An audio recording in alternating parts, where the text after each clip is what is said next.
just a brief introduction about the,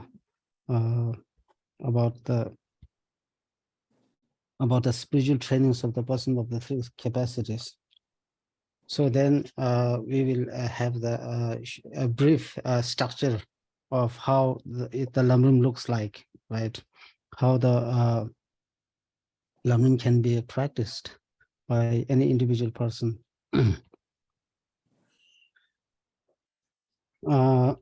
Then after this introduction, then I think we better start with this text, liberation in the palm of the hand from the day one, right? Which is the first chapter.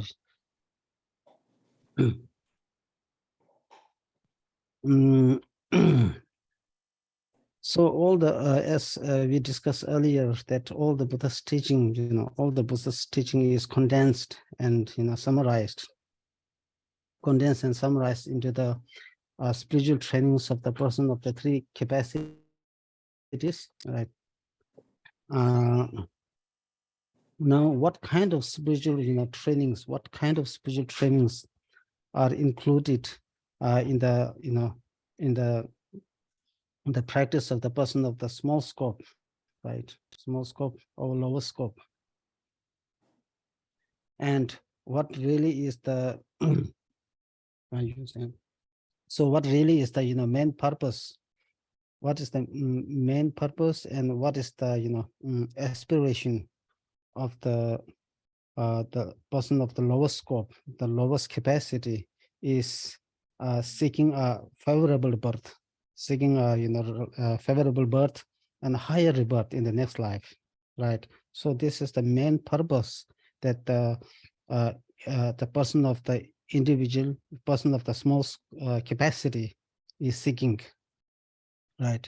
So in the spiritual training of the person, the small capacity, what are the practices? What are the spiritual trainings mentioned or being taught? So the first, right from the beginning, there's a reliance on the spiritual mentor, spiritual guide. So this we don't discuss for the time being, and because although this is not actually the real practice, and although this is of course necessary in all the spiritual trainings, but in the actual spiritual training of the person of the lower scope, the first begin with the reflecting and meditation on the on the rarity, the difficulty of finding the precious human birth, right? And then we have the the highly valuable of the precious human birth. Then we also identify what are the precious human birth, not only the human birth, such a kind of precious human birth which is complete with 8 leisures, 8 freedoms, and 10 endowments, right? So here although we will come all this topic later, I just try to give a brief summary, the brief introduction. I'm not going to going into detail each of them. So the important here is to to really understand the preciousness of the human birth, the rarity of the rarity of finding it, and the difficulty difficulty of obtaining such a human birth. So here actually we need to make the difference, precious human birth and precious human birth which is complete with 8 freedoms and 10 endowments. So there's a huge difference. Just a precious human birth and the precious human birth complete with 8 freedom and 10 endowments. So you need to make difference. So here when we talk about in this text, in any Lamrim text, when we talk about the preciousness of human birth, it talks about such a kind of precious human birth, which is complete with 8 endowments and 10 freedoms. So this is what we are trying to, discuss.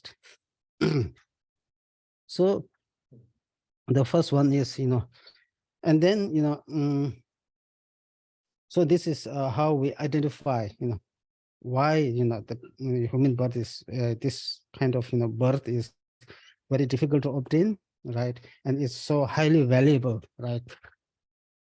Now, after which, once we go through this kind of training, uh, how, um, once we develop the conviction that, this kind of birth is so rare, highly valuable. With this, then we move to the next training, right? So the next training is now it, this human birth, which is so rare, difficult to find, highly valuable, you know, it comes once. It will not come again and again, right? It will not come over again and again. So having this birth is like, something like, kind of birth that we have obtained is like a star in the daytime, you know. It's extremely difficult to obtain, It will not come over and over again, and and also, and also, not only it is difficult to find, but also it decays, it decays and it disintegrates, It's like the, the, the, the lightning, the lightning, the lightning, when the lightning comes, it's just a short moment and then it disappears in a short, in a very, few second, right? So human body is similar like this, come and then in a very short period of time it decays and disintegrate, right?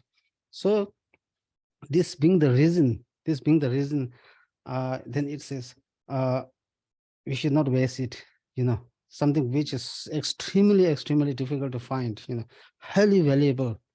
We should not waste this. This is a great loss, this is the one of the greatest loss that we may have, we may, ever lose, if we waste it. So say, do not waste it, right?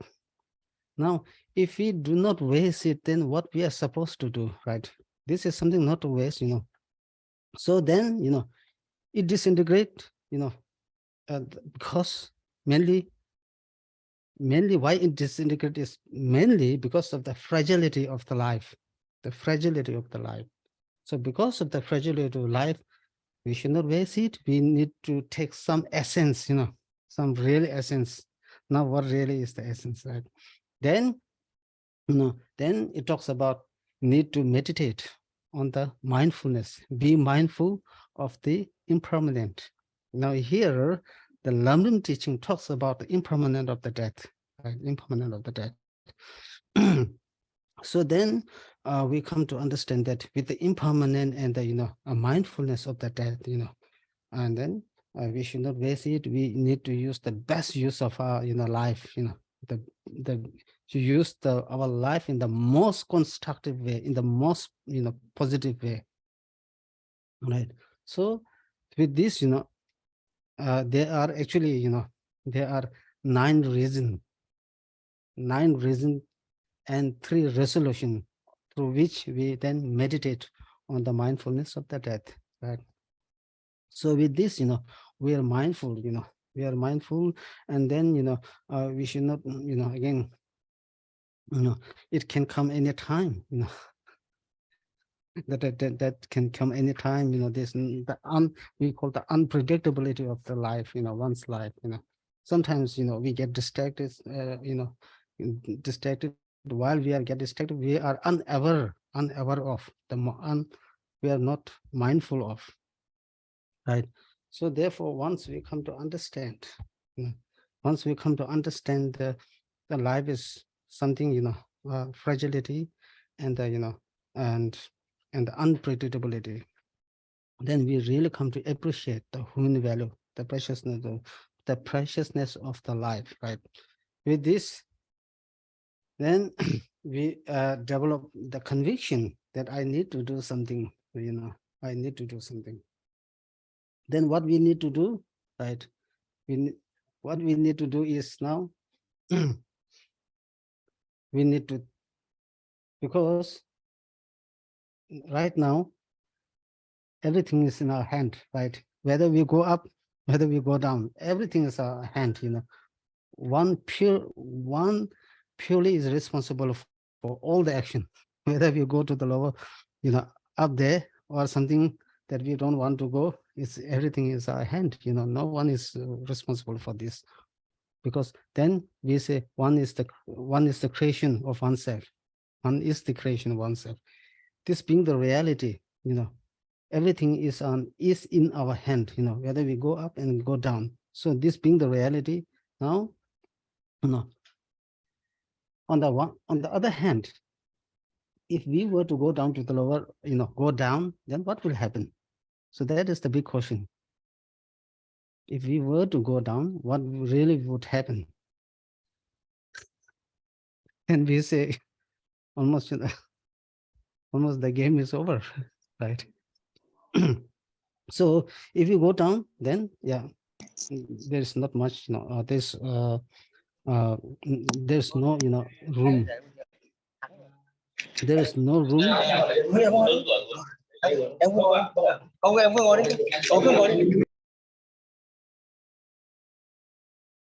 So there's simply no room for doing a lot of positive things, right? So if now, in order to prevent falling into the, unfavorable existence, one need to, reflect. One need to meditate on the, the suffering of the lower limbs, right? Suffering of the lower limbs. So sometimes we may wonder, what really is the benefit, there,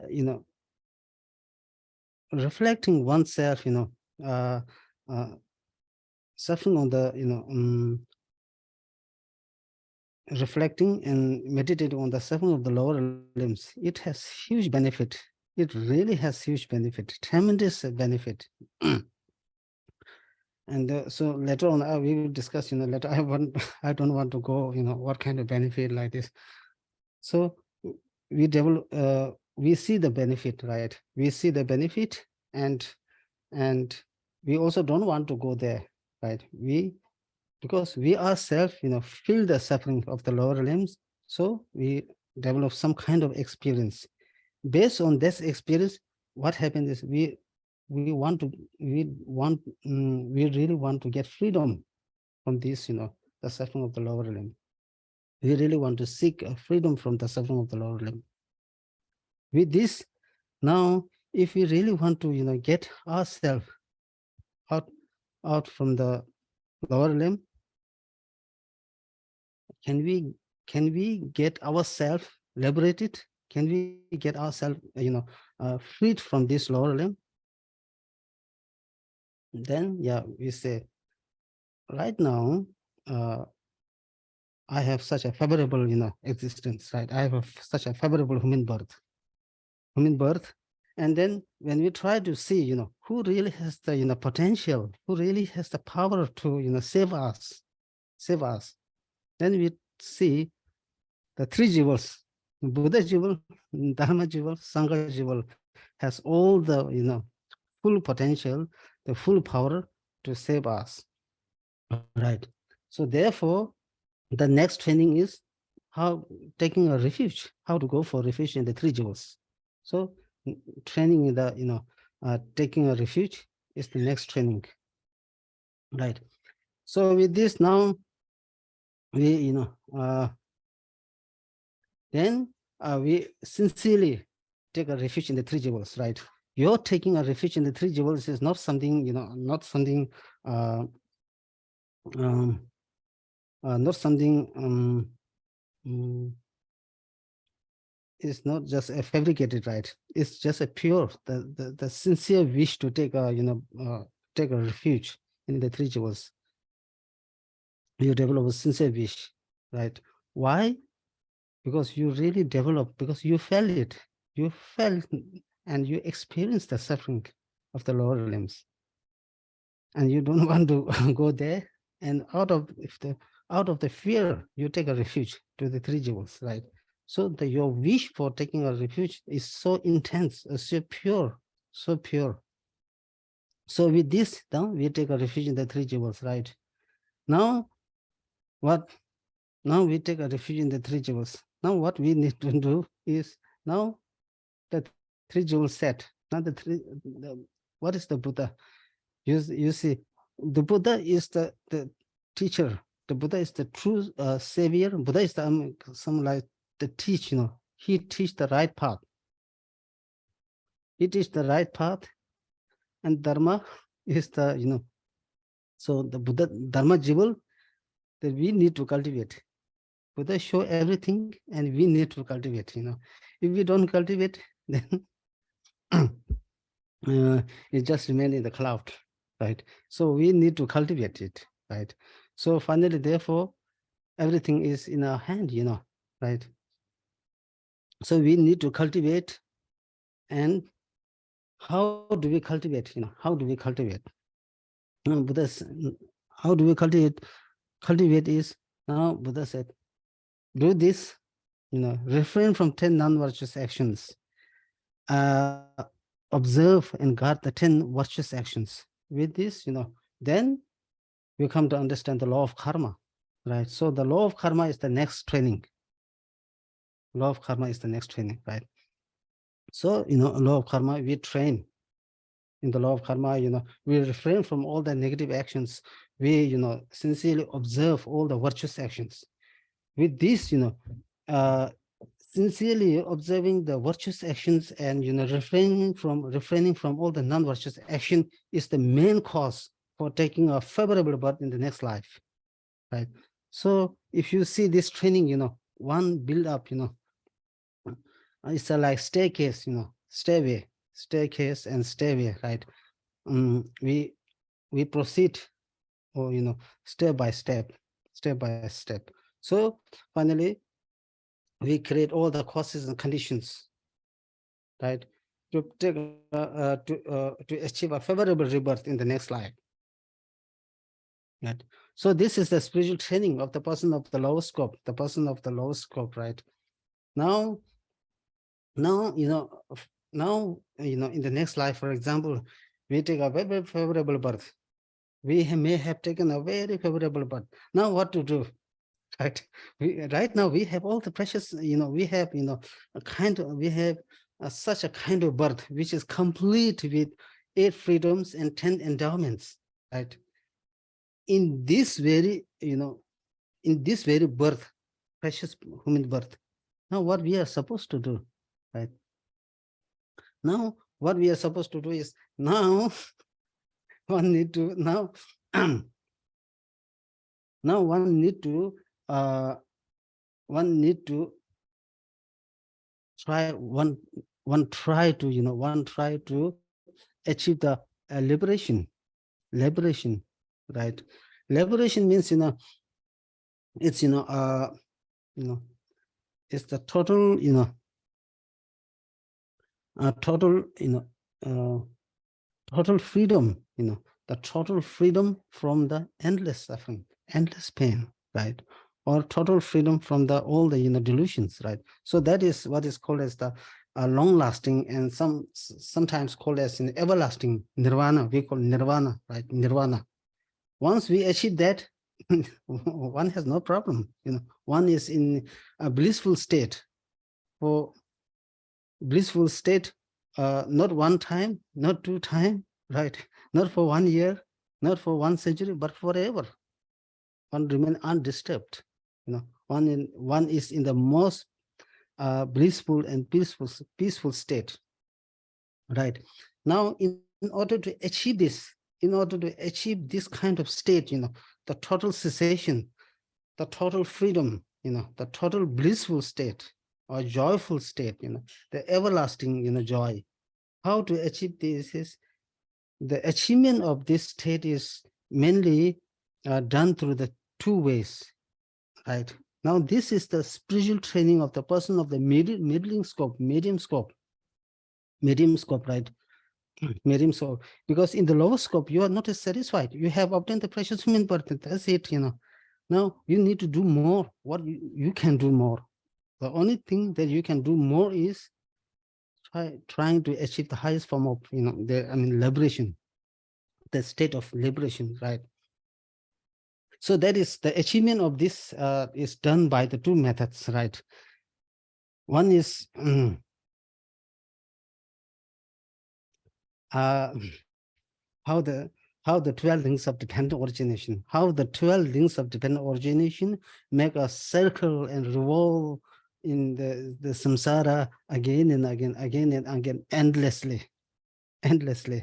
Like it is like, it is like a wheel, the wheel, continuously turn, without stopping. So, taking a rebirth, continues like this without any stop, this is the beginning, this is the end. There's no such thing. It will continue, right? So through the 12 links of dependent origination, how we circle in samsara endlessly, continuously. So this is number one. And then by reflecting, being mindful and by, meditating on the 8 types of suffering, 6 types of suffering, 3 types of suffering, then we see the defects, we see the flaws, we see the shortcomings of the samsara, right?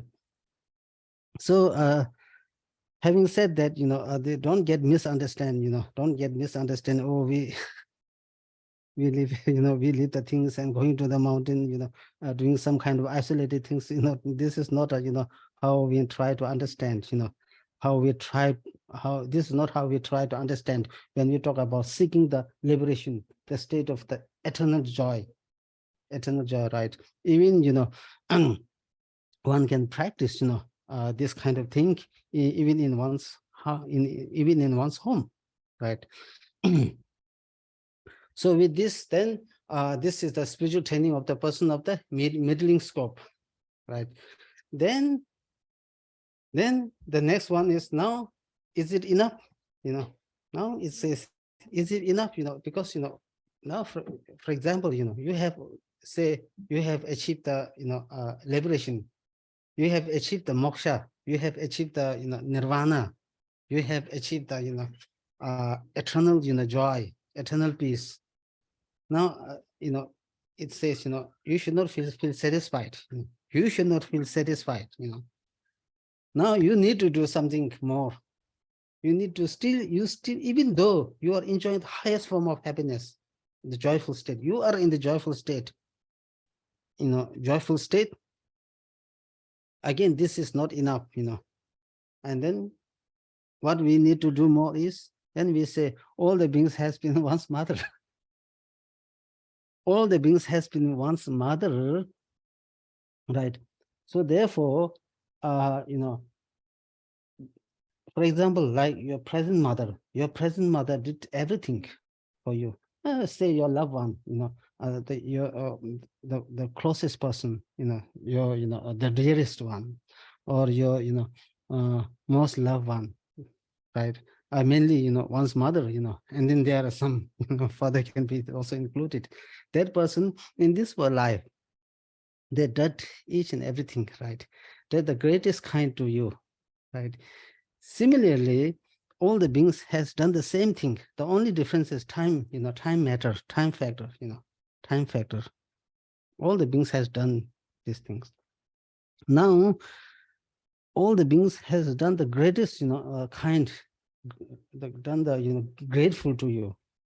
Now, it is your turn to return back. It is your turn to repay the kindness. If you don't do this, and then what we call as, you are ungrateful person. Yeah. In our day-to-day life, we say, right?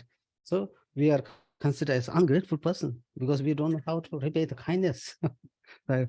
So one need to repay the kindness of, all the mothers, right? Now to repay the kindness, what we need to do to repay the, to repay the kindness in fullest, you need to become Buddha. You first need to get enlightened oneself, right? So therefore, in order to achieve enlightenment, first of all, one need to develop bodhicitta. One need to develop the mind of enlightenment. One need to develop the altruistic mind, right? The altruistic mind is the wish to become enlightened oneself for the benefit, for the sake of all. That is the bodhicitta or bodhitam, right? So now, how to cultivate the bodhicitta, right? Now how to cultivate the bodhicitta. So the method for cultivating the bodhicitta is well explained in the spiritual training of the person of the high scope, right? High scope. So therefore, what are the methods which helps to train, to develop the sense of bodhicitta, right? Bodhicitta. Now here there are two methods, right? There are two methods.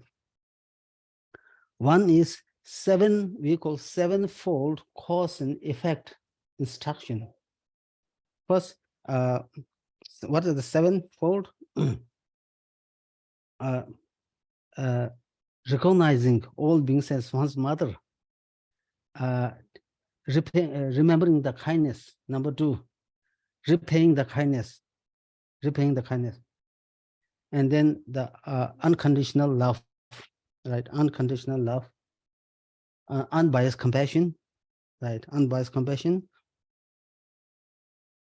and then unbiased compassion, and then there is the sixth one, bodhicitta. Sixth one, bodhicitta. That bodhicitta, that bodhicitta is not actually, not the real, similar like bodhicitta, right? Similar like bodhicitta. And then after that, you develop the bodhicitta. Now the genuine bodhicitta, effortless bodhicitta, right? So this is the sevenfold cause and effect instructions.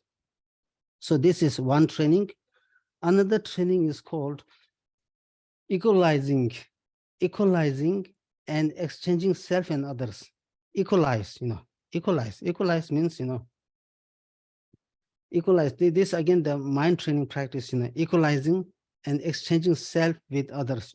Equalize means, because you want, just as I want happiness and do not want suffering, others also do not want suffering and want happiness. So you equalize, right? So therefore, you try to do good for them. Don't try to harm, because if you harm, you feel unhappy. Similarly, don't harm. If they harm, they also feel unhappy, right? If somebody tries to do good to you, you feel happy. Similarly, you do the same. So this is equalizing. You equalize, and not only this, others are very grateful to you, just as others are grateful to you. So you also do the you also do the good for them, right? So this is equalize, and then the next is equalize, exchanging self and others, right? Exchange self and others means, now uh, uh, so far the thing is that we we cherish ourselves more than cherishing others. Now now the time come, one need to cherish others more than cherishing oneself, right? So cherishing, the thought of cherishing others, is more important than cherishing oneself, right? So this is how we train, right? Then now, is it enough? Now, for example, with this all the training, we cultivate the altruistic mind, right? You develop the spirit of enlightenment. You develop the spirit of enlightenment. You develop the bodhidharma. Now, is it enough just to have the bodhidharma? No, right? Because what is your ultimate goal? Your ultimate goal is to achieve the enlightenment, right? Achieve the enlightenment. If you are looking forward to achieve the enlightenment, you have the long way to go, right? You have the long way to go, and then there are obscuration, obscuration to achieving enlightenment. What really is the obscuration? The obscuration is the ignorance, right? There are many kinds of ignorance. So here we are talking about, the very most subtle kind of ignorance. Subtle kind of ignorance, not only the ignorance, but also the, more kind of, uh, more subtle, that is called the imprints, the imprints of the delusions, the imprints of the ignorance. Now this is pretty difficult to, abandon, difficult to remove. Now, in order to remove this, you need the wisdom of emptiness, the wisdom of emptiness to remove totally, to remove, entirely. You need a powerful wisdom. We need a powerful wisdom. Is wisdom alone is not sufficient. Wisdom alone is not sufficient. You know, the wisdom supported with the, bodhidharma, wisdom supported with the bodhidharma, the wisdom supported with the merit, this wisdom become very powerful, and then it finally destroy all the grasping, all the delusions, all the, ignorance. And then in the very second moment, here you go, you are enlightened person, you are Buddha. So this is how we train, step by step, not right away to tantra, right? So this is, step by step process. So I will uh, then uh, then with this, then, then we, gradually, then we, practice, some kind, some vajrayana practice, like, the deity practice, right? Deity practice, like we can practice the action tantra, after you know we need to develop the sense of renunciation. We need to develop the, the bodhicitta. We need to develop the, wisdom. With all this good understanding, we really need to have very good understanding. At least, if we are not able to cultivate, the something, cultivate the genuine experience, at least we need to have some understanding and experience, right? With this, then we practice later on vajrayana teaching, right?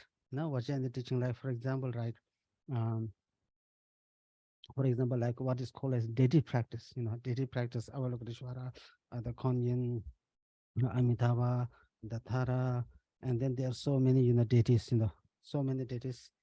Now, the uniqueness of practicing the, the deity practice in the lower tantras, in the lower tantras, is that in a single mind, in the single mind, you can practice, the two merit.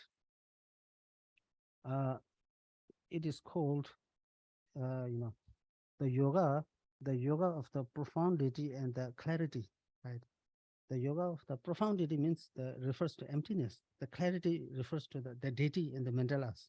So the deities and mandalas in a one single mind you can practice, where you are able to complete the two merits simultaneously. In the sutra, what we discuss in the, for example, in the sutra vehicle, this practice is not presented. It's not there. Only in the, lower tandas. This right. So the practice is a little bit more profound in the action tantra, and then in the high yoga tantra, then, mm, okay, just a brief introduction. In the high yoga tantra, uh, because right now when we are awake, we have all the gross mind, right? You have gross mind. This is what we call as a waking state. The gross mind at a waking state. Then after, but then what happens is, as we go through the process of dying, they are more subtle. The mind becomes more subtle and subtle. When we take birth, the mind becomes more grosser and grosser.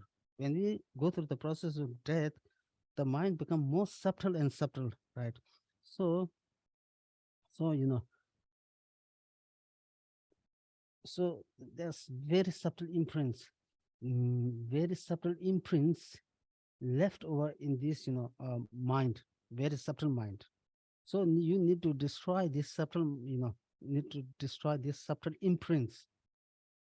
Now, in order to destroy these subtle imprints, you need a very powerful mind, the most powerful mind. Just gross mind, it does not work. You need the most powerful mind. That is now the clear light mind, right? this clay light mind now mainly talk, in the highest yoga tundra. In order to cultivate, you need to, uh, cultivate the clay light mind, right? To cultivate the clay light mind, you need to, you need to gain control over the winds, subtle winds, because subtle winds are the, responsible for creating all the, troubles, for creating all the rebirth, right? So, so, one need to control this, the, subtle winds, you know. So it is only through controlling the subtle winds, then, clear light, one is able to manifest the clear light. So once the clear light is manifested, this clear light is transformed into spiritual path, and then finally it destroys all the obscurations. Then one achieve finally Vajradhara state. So this is the short story, short story of the highest, the spiritual training in the highest yoga tundra. Right. So this is the brief understanding and overall, understanding, the brief summary of the spiritual trainings, right? Now, mm, now with this, I think I will go through this text, right? The liberation in the palm of your hand.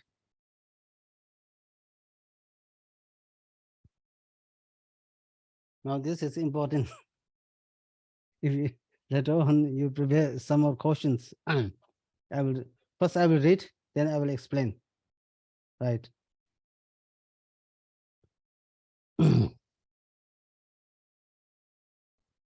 Okay. Jebji, Jebji Pabunga Rinpoche, Jebji Pabunga Rinpoche, a peerless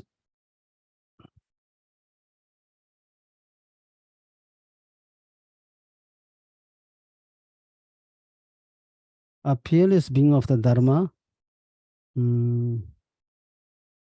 spoke a little in spoke a little. That is small. Okay. Actually, yeah, Master Tsongkhapa said, Pabanga said, Master Tsongkhapa, Pabanga was quoting Master Tsongkhapa's statement, the great Tsongkhapa, the Dharma king of the three limbs, that said, this opportune physical form is worth more than a wish granting gem. You you only gain um,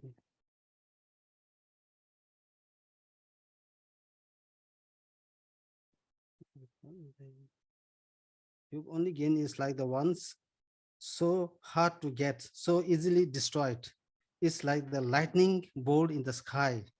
Contemplate this and you will realize all worldly actions are but without chaff, and night and night and day you must extract some essence from your life. The yogi practice in this way, you uh, you wanting liberation, do the same.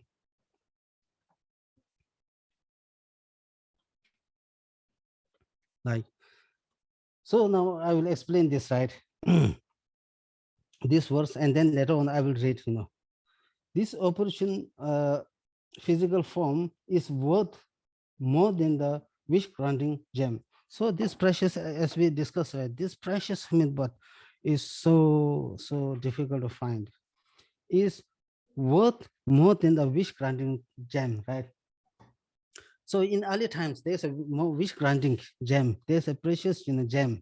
What happens is, if you this precious gem, if you you know if you tie it on the if you tie it on the Victoria banner and raised and make the supplication, make the prayer for it, whatever you get, whatever you wish, whatever you desire, all that you are given, all the things you get, each and everything. If you pray for this, wish granting tree. In early times, the wish granting tree, there's a wish granting tree but then later on, this wish granting tree no longer is come to exist, right? Then this precious human birth is more than the wish granting tree, because this precious wish granting tree, yes, it helped you to dispel the poverty. It helped you to dispel maybe the poverty of thousands of people. It helps to dispel the poverty. So the only function that this wish granting tree does is to dispel the poverty. However, however, this precious human birth, which which surpasses the wish granting tree, because in this precious human birth, what we can do, right? What we can do is, uh, you know, you can achieve higher rebirth. We can achieve higher rebirth on this precious human birth. You can achieve liberation. You can achieve enlightenment, right? All this you can do, we can do on this precious human birth. Whereas the wish granting tree cannot do this. Only the wish granting tree only do is to dispel the poverty. Whereas in this precious human birth too can do a lot and lot of things, lot of things, right? Now, for example, what are the causes? Again, we say, what really is the causes for taking the human birth? What are the causes for taking the precious human birth? uh, you know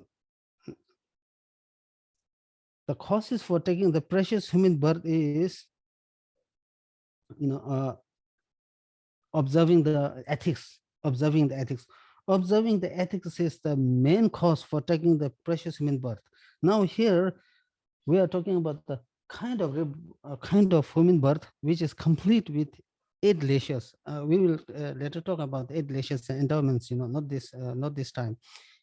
8 layers and 10 endowments, this kind of birth, right? So this kind of birth, we say, it's in order to achieve this birth, what are the main causes? The main causes for this is now, uh, first, observing the morality, observing the ethics. One need to refrain from all the harmful actions, right? So observing and guarding the ethics or morality, number one. Number two is engaging in the perfections, 6 perfections, engaging engaging sincerely and properly in the 6 perfections. So this is the second cause. The third cause is you make the stainless dedication, stainless dedicate, not for this life, but for the achievement of enlightenment of yourself, for the benefit of all.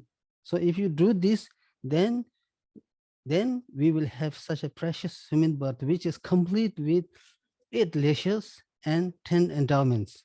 So the cause is very difficult to achieve. So, and also this cause we can only do in human form, right? Now, for example, we want to achieve liberation, right? Liberation. Liberation, the most ideal form is this human form. The most ideal form, you cannot, we can, the achievement of liberation cannot be done in the animal form, nor in done in other, in the other world, in other, planet. Only in this human form, our human form is the most precious, is the most ideal for achieving the liberation. And then bodhicitta, the most ideal form for practicing bodhicitta is in this human form, which is complete with 8 layers and 10 endowments, right? And also now, the achievement of the, the achievement of the, we say, Vajradhara state, in the highest yoga tantra, achievement of enlightenment. The achievement of enlightenment is the most ideal is in human form.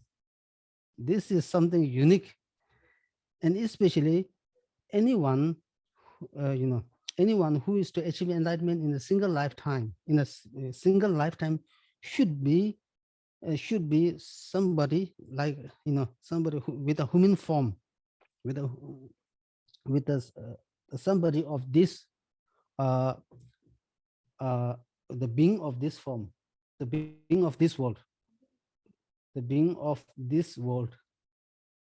right? So even the bodhisattvas, right? Even those, bodhisattvas on the pure land, they make the prayer that they take a birth in this human world, right? To practice and complete the, all the spiritual path. Because as I said, human form is the most ideal form, is the most, ideal form and the most reliable form for completing all the spiritual path up to the highest Tantra, right? So like this. So uh, this supreme physical form is worth more than a wish granting gem. You only also what this.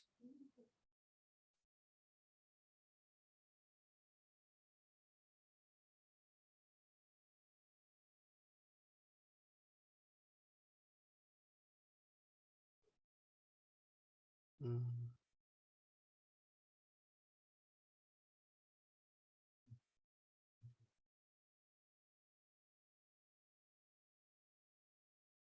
So you only gain is like the ones so hard to get, so easily destroyed. So this kind of precious human birth that you have found, that we have found, uh, you know, in our many past life, we haven't found, we hardly found this precious human birth, and in the future, uh, is very difficult to find. It's almost difficult to again. It's almost difficult to obtain again, right? It's almost difficult to obtain again. Why? Like so hard to get. So because why this precious human birth is so difficult, so hard to obtain, right? Now, because it is so hard from the cause, it is hard from the cause side, right? From the cause, because to take a human birth, as I said, we need to, we need to guard the ethics, and then this is from the cause side difficult. From the resultant side, from the effect side, from the resultant side, it is very difficult, because don't think that, oh, we don't think that, oh, you know why, even if I, take birth in the lower limb, I can get out. I can get out very soon, right? There is no such thing. Once go down, there is no escape, you know. So like this, you know, taking birth from lower limb to lower limb, taking birth from the upper limb to lower limb is very easy. It is like, it is like, just throwing, it is just pushing the huge, rock from the top of the mountain. You don't need any effort. Just do it. It will come down, right? Now, taking the birth from the higher rebirth to higher rebirth, and from the lower rebirth to higher rebirth is almost impossible. That is like, somebody trying to pull up the, huge rock from the bottom to the Mount Everest, from the Mount Everest base camp to the summit of the Mount Everest. So that is, so that is very, very hard, right? So from the cause side is very difficult. Then uh, from the nature, it is very difficult. From the nature means, for example, can we, now in terms of population, right? Can we can we count the can we count the population of the human beings on this planet? Yes. How many population? Roughly, approximately 8 billion. Right? We say 7 billion or 8 billion. Now, can we count the population of the animal? Can we count the population on those animals on the land? We cannot count. And also, what about the animals in the oceans? We cannot count. It's so limitless, right? Now, what about the population of the hungry ghost? The population cannot be compared, to the animals. So limitless. Now, what about the population of the, the beings in the hell? Immeasurable, immeasurable, countless, right? So now, from this angle, from this perspective, then we understand that human is very difficult to find and obtain the precious human birth just by nature. If you compare with the your population of each other, we come to understand, right? So this is from the nature. Then from the example, there's a one turquoise, the blind turquoise, blind turtle, the uh, l- blind turtle in the ocean, blind turtle in the ocean, and there is in the ocean there's a one plank, the plank with a hole in the center. So the turtle, comes up on the surface, the head, comes on the surface of the ocean once 100 years, once 100 year, right? So so the current, sometimes the winds blow the plank on the right direction, the left direction, west, east, north, south. It move to every direction. And then the turtle get his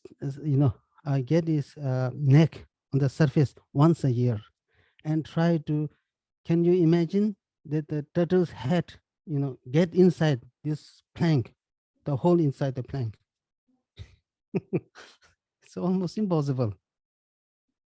The turtle in 100 years, I'm not talking about one day, 100 years, the turtle.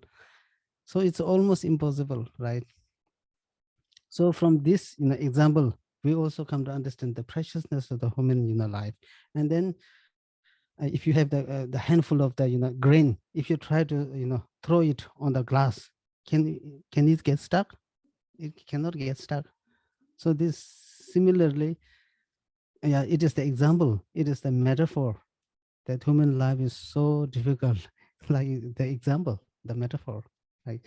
So through this example, we can conclude that it's so difficult, extremely difficult, right? You only once gain like you only gain is like the ones, so hard to get. So now, surprisingly, what we obtain, I mean, if we obtain, it's no problem, right? But the problem is that it will decay soon. It will disintegrate. Yeah, it will disintegrate.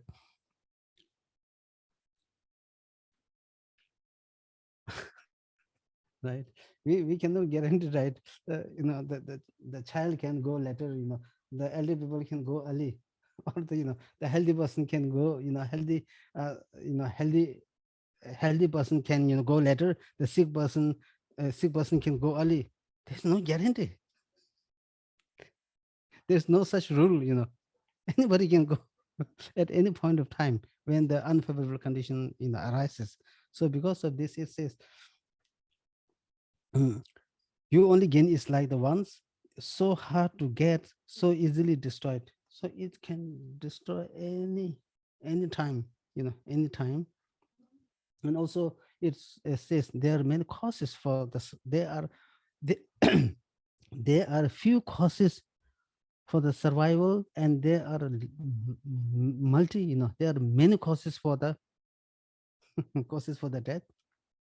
Like, even sometimes we call the medicine, right? Medicine and also the food, these are for survival. And sometimes food also become the food poisoning. The medicine also become sometimes bring another problem, right? So even the things that we consider as supporting our life sometimes become the poison, right? So there's no guarantee. So therefore, there are many causes, many causes for the death, and least causes for the survival. Mm. It's like lightning a bolt in the sky. So it's like the lightning ball, right? It comes and it goes. It comes in a short moment and it goes away. right? The lightning, the lightning comes in a very few seconds, and then it goes. It remains for a few seconds, and it goes in a few seconds. Contemplate this, and you will realize all worldly activities are like the uh, are like a nerve chaff, and day and night, and night and day you must extract some essence from your life. If the yogi practice in the yogi practices this way, you wanting liberation, do the same. So here now it says, contemplate this, and you will realize. Now it says all the worldly activities, right? All the worldly activities are like the chap, right? Now worldly activities mainly related to eight mundane concerns, and eight worldly concerns, right? So now uh, with these eight mundane concerns and worldly activities, right? It says you cannot rely totally. Why? Why you cannot rely totally?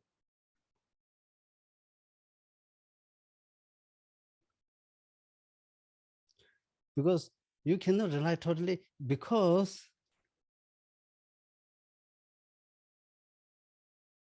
at one point of time, point of time, we all have to say goodbye on this planet.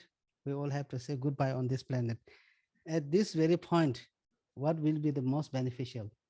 What really is the most beneficial? Who is your, really trusted and reliable friend?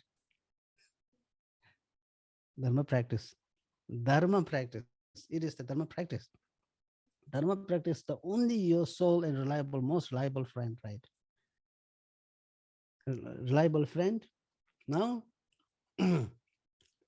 that's why it says now we need to we need to practice dharma, right? We need to practice dharma. Then the question comes, why I need to practice dharma? Why I need to practice dharma? Huh?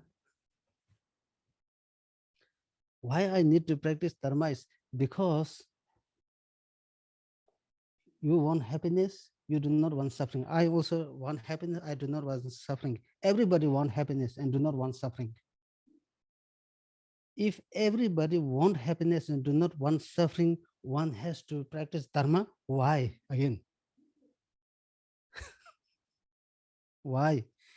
Because you know uh, being we uh, mm, because the method, the method for dispelling suffering, the method for creating joy, happiness, is done by relying on the dharma practice, right? It's done by relying on the dharma practice. Why? Again, I raise why is because now uh because in the in this in the spiritual training of the person of the lower scope, all the emphasis is all about how to get rid of the problem, how to get rid of the suffering, one's own suffering. It talks about, yeah, you don't want suffering, then do this, do that. I mean, all the spiritual training of the person of the lower scope all talks about the method, how to reduce the problem, how to at least, minimize the problem, how to stay away from problem, how to get rid of the problem. All talks about this. The method is all talking about this in the spiritual training of the person of the lower scope, right?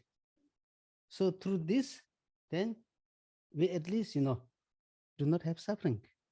Now, when we move to the spiritual training of the person of the medium scope, now it talks, now you want happiness. Now all the method is explained. Now this is, you do this, you do that, and you get happiness. you get your own peace of mind. We have our own peace of mind. Do this, do that. Here, you have the peace of mind. So all the method, all the, with all the beautiful method and technique for creating the happiness is being taught in the spiritual training of the person of the medium scope, right? Now, now more than that, now more than that, now in the, spiritual training of the person, higher scope, now the supreme form of happiness, the highest form of happiness is being taught, right? The method is explained, right? Or do this, do that. So through this, we create the biggest happiness, the greatest happiness for ourselves. So therefore, dharma is all about dispelling happiness, dispelling misery, dispelling the suffering, the pain, the misery, and all creating the method for happiness for oneself, happiness for others. So that is done by the spiritual training of the person of three scopes. So therefore, it becomes very important to go through all the spiritual training of the person of three scope, because we want happiness, do not want suffering. So if we want happiness, do not want suffering, we need to be very wise in doing this. And that can be done by studying and practicing the lamrim.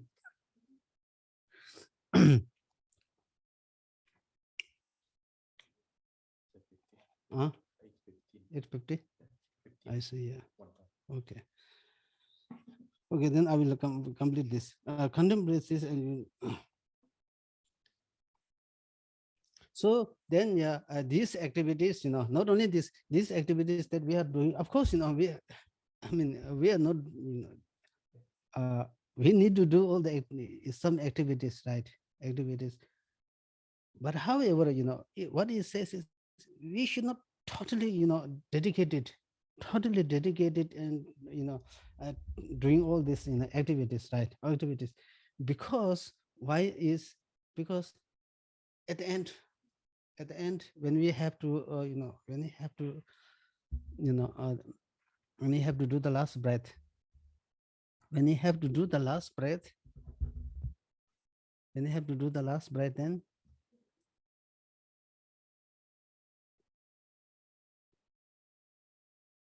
who is the most reliable? Your own practice, right? One's own practice is the most reliable.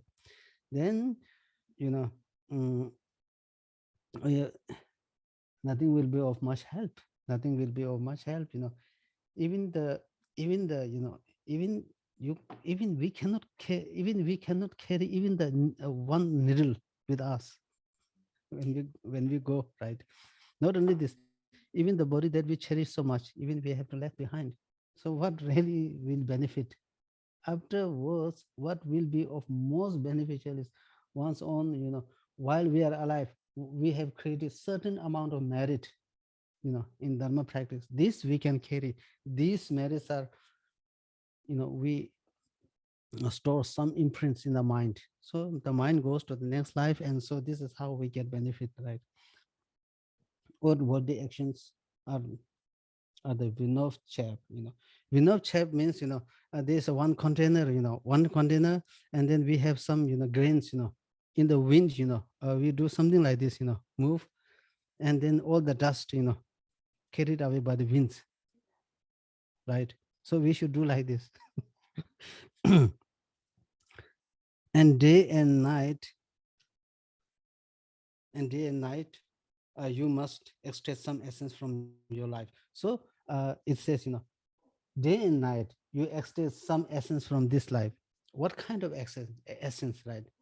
The essence, you can take the essence, the mainly by training in the spiritual training in the person of the small scope, medium scope, and higher scope.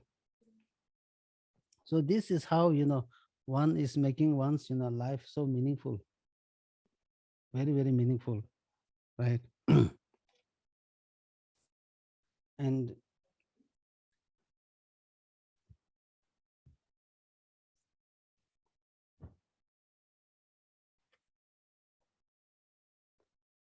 and day and night, you must. extract some essence from your life. Either yogi practice in this way, you should. So this is the so this is the short lamrim. This is the short lamrim composed by Master Tsongkhapa, right? So he say, so this is experiential song, right? Experiential song. So he, what he experienced, now he wrote, right? Master Tsongkhapa wrote. So I, the yogi, practice in this way.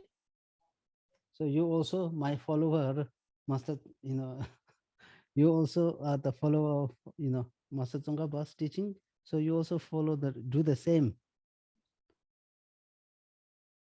right? What time? 8:20.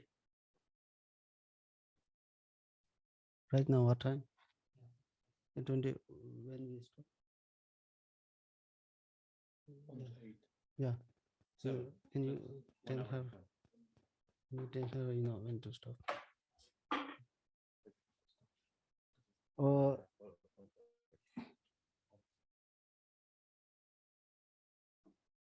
yeah, sorry, I was not able to, read quickly because the light, very strong light. Huh? Okay, then yeah, we stop. Yeah, we will continue later. Okay. Okay, yeah, I will dedicate.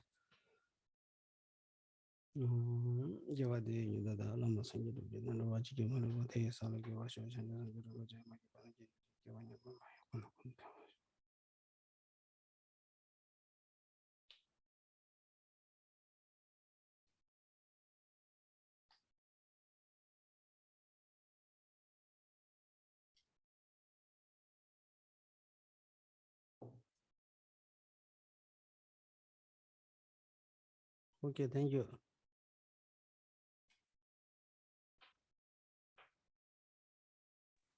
Thank you. Thank you.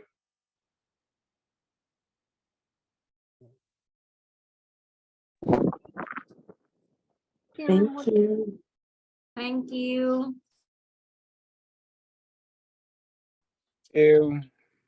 Thank you ban tổ chức. Thank you thầy. Thank you Rinpoche.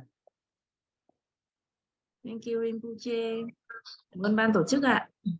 Yeah, thank you ban tổ chức.